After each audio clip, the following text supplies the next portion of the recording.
যত বেশি আপনি পাপ করবেন, যত বেশি পর্ন দেখবেন, যত বেশি মাদক খাবেন, যত বেশি জুয়া খেলবেন, যত বেশি অহেতুক সময় নষ্ট করবেন, যত বেশি আপনি অন্যের ক্ষতি করবেন, ঠিক আছে, নিরপরাধ মানুষের উপর নির্যাতন করবেন, যত বেশি আপনি পাপ করবেন, পাপ, এই পাপ করতে করতে করতে মানুষের অন্তর কঠিন হয়ে যায়।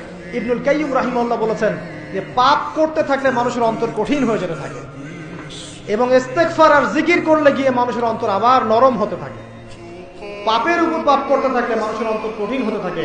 এ বিষয়ে রাসূলুল্লাহ সাল্লাল্লাহু আলাইহি ওয়াসাল্লাম বলেছেন, যখন মানুষ একটা পাপ করে কলবের মধ্যে একটা কালো দাগ পড়ে যায়, যখন আরো একটা পাপ করে আরেকটা কালো দাগ পড়ে যায়, এইভাবে যখন পাপ করতেই থাকে তখন পুরো কলবটাই কালিমা পূর্ণ হয়ে যায়।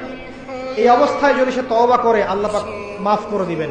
যদি এই অবস্থায় তার মৃত্যু হয়ে যায়, তার আত্মাটা থেকে দুর্গন্ধ বের হতে থাকে, যে আত্মাটা কবজ করতে পর্যন্ত মালাকুল মউত মানে ঘৃণা পোষণ করে।